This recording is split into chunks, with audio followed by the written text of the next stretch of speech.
Ya, pertemuan Jokowi dengan Ketum Partai Nasdem Surya Paloh sepertinya menjadi tanda dan kunci penting mengerucutnya isu reshuffle. Meski kursi menteri merupakan hak prerogatif presiden, sangat sulit untuk memisahkannya dengan tarik-menarik kepentingan politik. Lalu apakah pengumuman reshuffle sudah diambang pintu atau justru sebaliknya?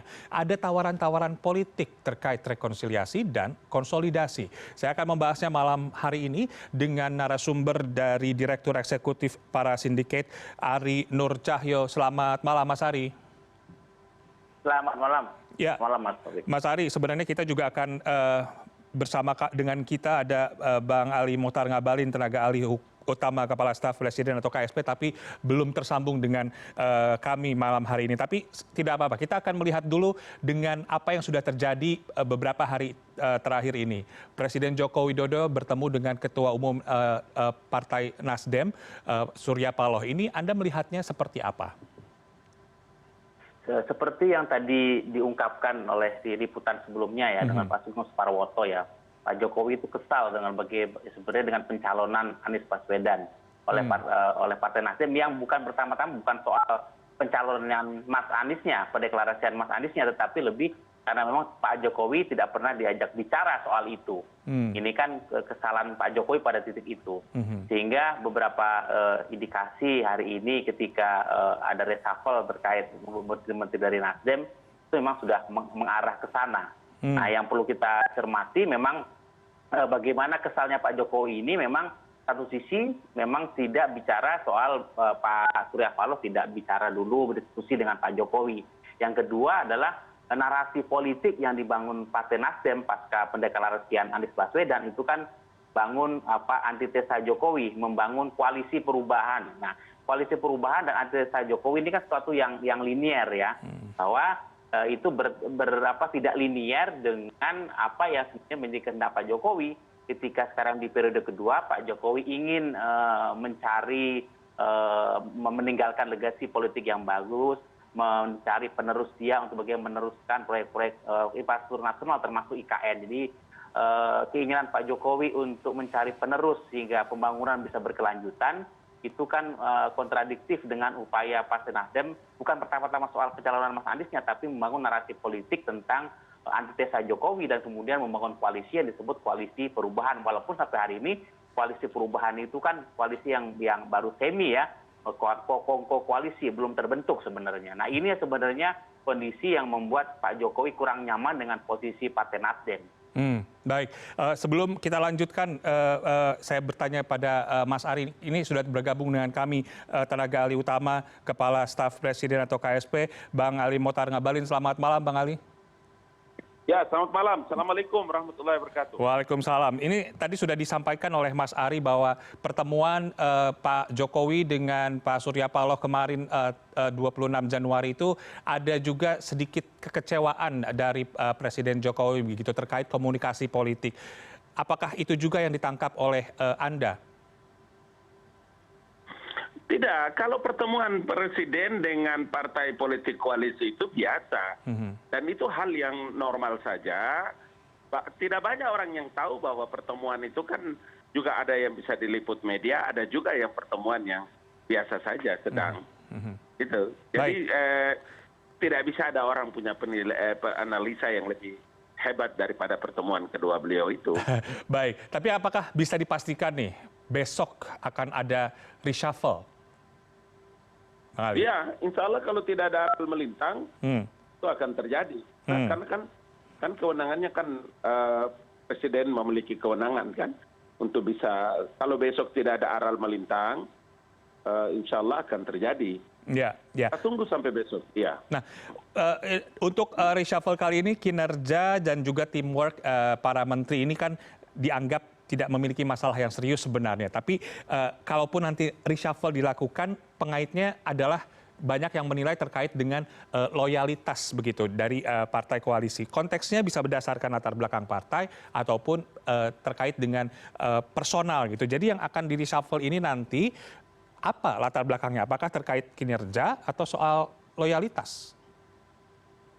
Bukan, kalau presiden melakukan reshuffle terkait dengan pergeseran anggota kabinet, pergantian anggota kabinet, itu kan sesuatu yang biasa karena jadi hak dan kewenangan presiden kan. Artinya apa saya mau bilang, yang presiden lah memiliki hak untuk bisa melakukan reward and punishment.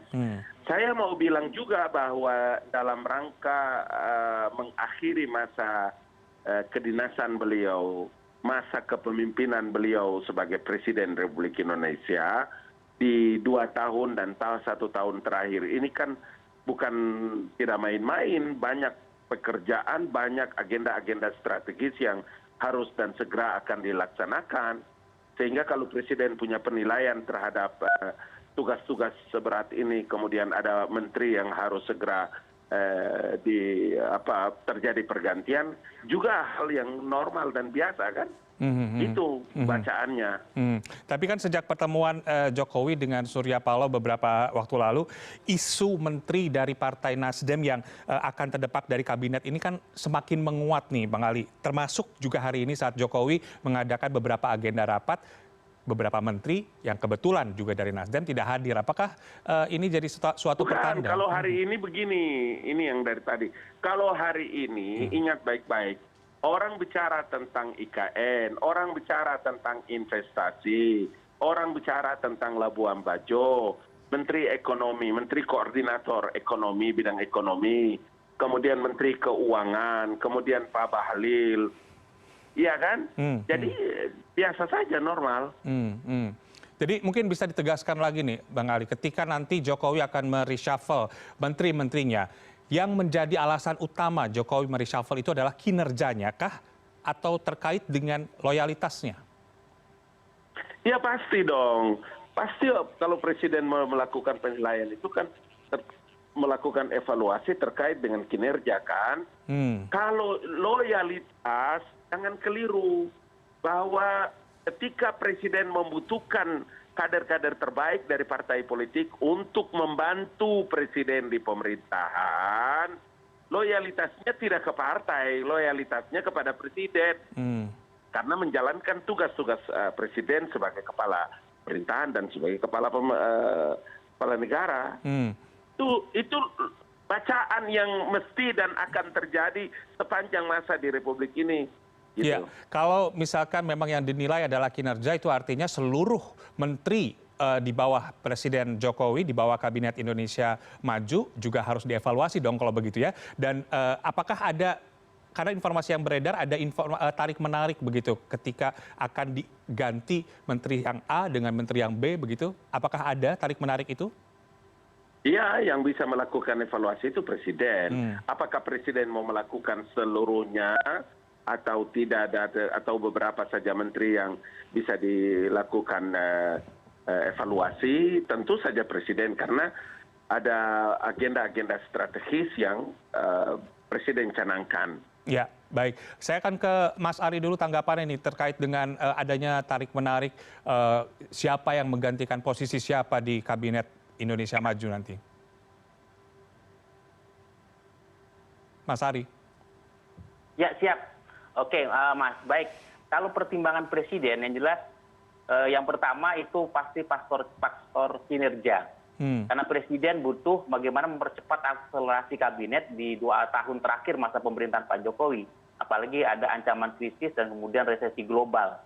Nah, ya kemudian Pak Jokowi butuh memastikan bahwa kinerja kabinet itu on the track. Nah, ini pasti perkembangan kinerja. Tapi pada sisi lain kinerja juga termasuk bagaimana apakah persoalan akuntabilitas kementerian-kementerian itu. Keberadilalahnya kebetulan memang Partai Nasdem ini menteri-menterinya memang ada sedikit bermasalah, ada mengalami persoalan hukum, ada yang kemudian masalah persoalan belanja kementerian. Nah, ini kan menteri dari Nasdem.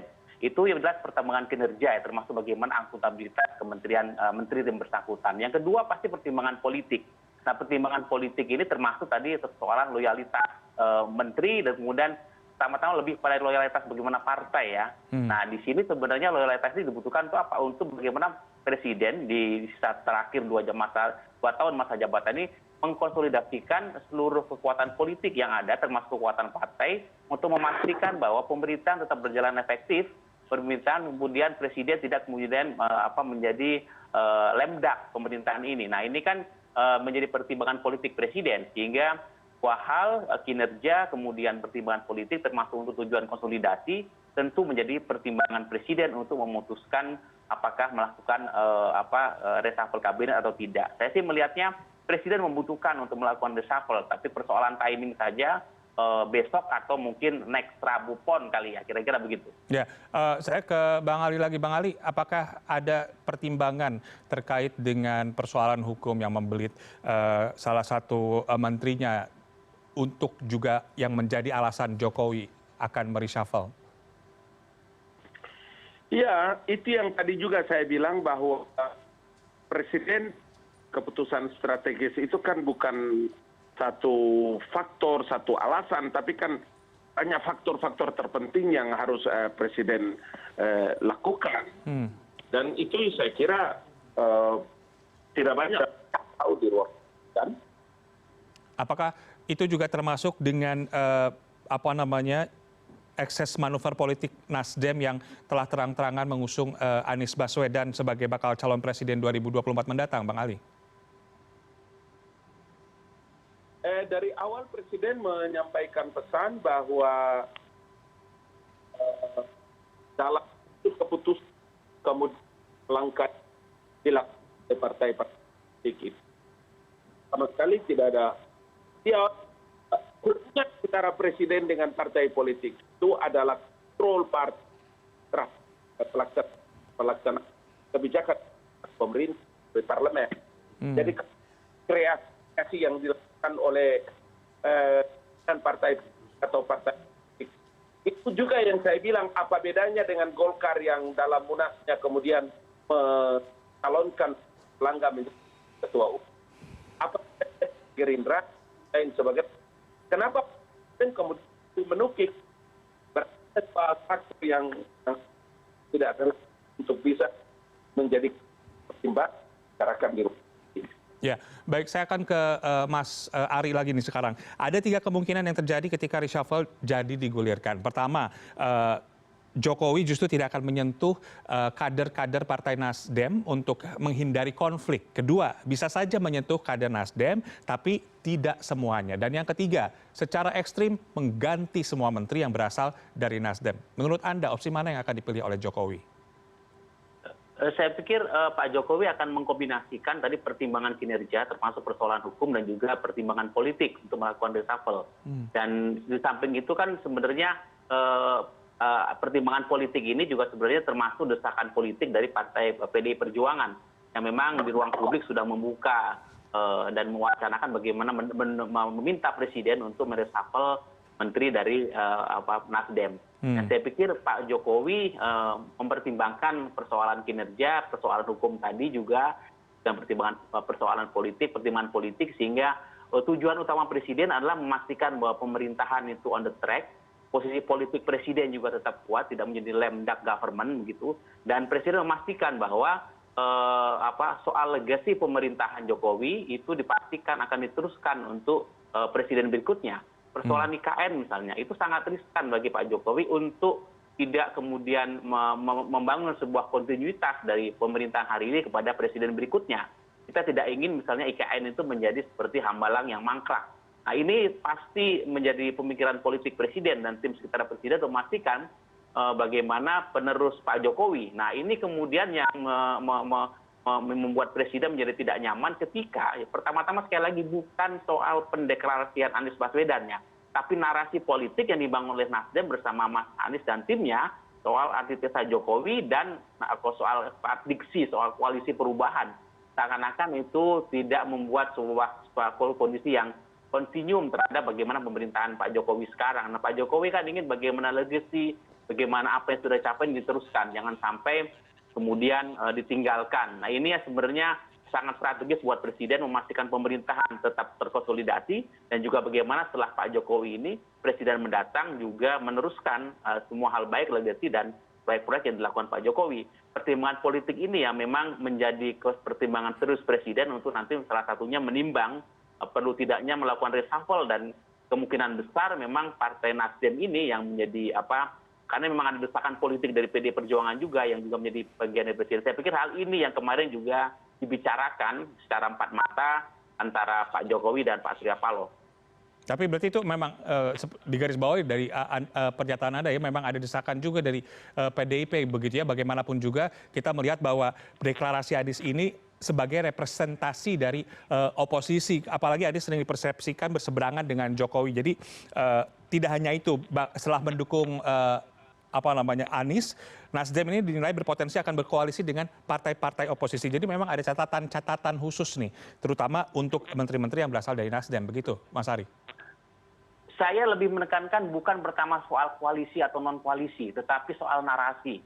Nah, narasi yang dibangun Partai Nasdem itu kontraproduktif terhadap semua usaha politik Pak Presiden Pak Jokowi untuk membangun legasi dan membangun sebuah kontinuum pembangunan ke depan. Itu soalnya. Jadi kalau tidak ada narasi soal antitesa Jokowi, tidak ada diksi soal koalisi perubahan, bagaimana kita meneruskan pemerintahan ini Pak Jokowi ke depan? Saya pikir Pak Jokowi nyaman-nyaman saja. Ini kan sebenarnya kontradiktif dengan semua energi pemikiran dan waktu Pak Jokowi yang memastikan bahwa jangan sampai apa yang sudah dilakukan Pak Jokowi ini kemudian mangkrak. Itu persoalannya. Nah, bangsa ini akan bagaimana kalau setiap ganti presiden itu terjadi diskontinu pembangunan. Persoalannya di situ. Ya, Bang Ali, bagaimana tanggapannya terkait tadi apa yang disampaikan oleh Mas Ari? Ada kontradiktif begitu dan tidak menteri-menteri ini yang nantinya mungkin akan di reshuffle tidak bisa melanjutkan misi atau visi pembangunan yang sudah dicanangkan oleh Jokowi. Saya tentu menghargai apa yang beliau sampaikan sebagai seorang ilmuwan yang memiliki kompetensi dalam kajian dan analisa seperti ini. Saya harus memberikan apresiasi.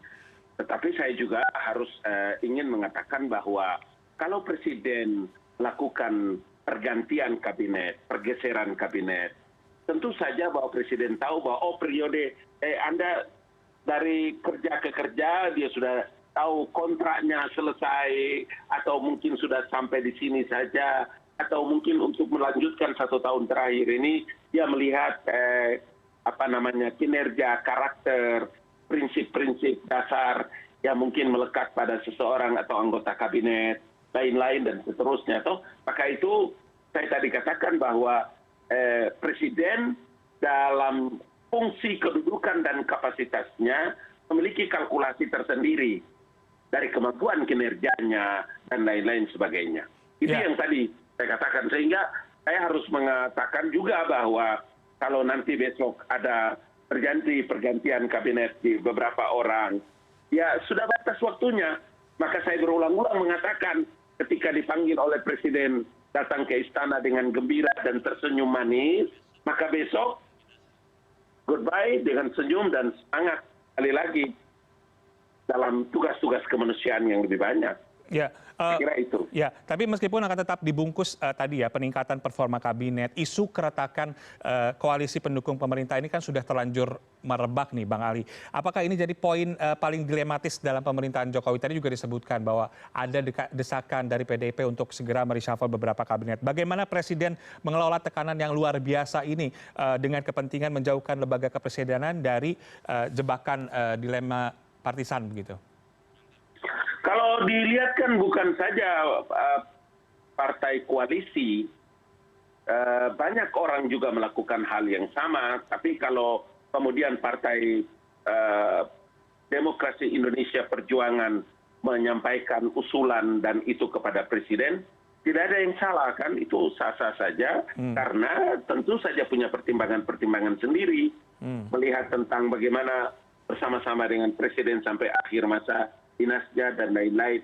Itu PDIP yang punya analisa dan pengamatan. Satu. Yang kedua, jangan kita keliru bahwa teman dari PDIP yang menyampaikan itu adalah mereka yang secara langsung punya kemitraan dengan menteri-menteri yang disebutkan di parlemen, di DPR RI. Karena mereka yang punya mitra kerja kan, umpama di komisi-komisi yang terkait dengan pertanian, komisi-komisi yang terkait dengan masalah informasi dan komunikasi, menteri-menteri yang terkait dengan KLH dan macam-macam. Mereka yang punya kewenangan itu, dia yang punya mitra, dia yang melakukan evaluasi. Tapi apakah evaluasi DPR seperti itu kemudian mengusulkan kepada Presiden dan Presiden menerima? ataukah punya pandangan yang sama dengan presiden, kita tidak punya kewenangan untuk sampai pada penilaian itu. Iya, tapi bagaimana meyakinkan publik bahwa tidak ada pendiktean dari partai tertentu untuk Presiden Jokowi? Publik tidak perlu diyakinkan karena publik tahu bahwa itu adalah kewenangan hak prerogatif presiden. Kalau presiden nggak pakai lagi menteri, terus mau apa? Presiden berhak mengangkat dan memberhentikan menteri, kan? Ya. Mana perkara persoalannya? Baik. Nah, Mas Ari, Indonesia ini kan menggunakan sistem multipartai. Presiden selalu dihadapkan pada dua masalah pelik, yaitu stabilitas politik, kemudian juga kinerja yang baik. Nah, sayangnya kedua hal ini sangat sulit untuk berjalan seiring. Di satu sisi, Presiden juga perlu untuk mendamaikan kepentingan politik dari kelompok-kelompok pendukungnya, tapi di sisi lain ia juga dituntut untuk sukses dalam menjalankan fungsi pemerintahan. Tanggapan Anda seperti apa? Ya, sistem presidensialisme di mana presiden dipilih langsung di Republik kita memang perlu perimbangan politik di parlemen. Ya, itulah yang perlu dilakukan presiden, bagaimana komposisi menteri-menteri di kabinet juga merepresentasi dukungan partai politik pada presiden. Nah, hal ini juga yang menjadi variabel. Jadi hak prerogatif presiden memang pilihan menteri menjadi hak prerogatif presiden. Tapi hak prerogatif presiden itu salah satu variabel ada pertimbangan politik, terutama dari partai-partai politik. Nah, dalam konteks ini memang memang tidak presiden tentu punya hak prerogatif dan punya kebebasan, tidak akan didikte. Tetapi konteks pertimbangan politik, masukan, kemudian masukan juga dari publik itu menjadi pertimbangan presiden. Yang jelas menteri itu adalah jabatan politik. Dan pasti pertimbangan utama presiden memilih adalah pertimbangan politik. Tentu ya, pertimbangan politik yang konstruktif untuk bagaimana membangun kinerja kabinet yang punya performance yang baik.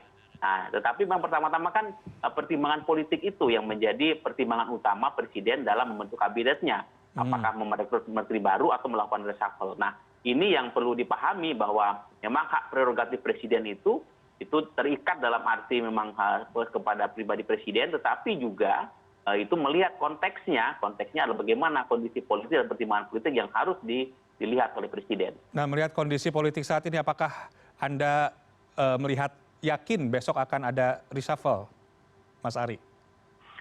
Saya melihat bahwa pertimbangan politik membuat bahwa presiden butuh untuk melakukan reshuffle. Tapi persoalan timing saja.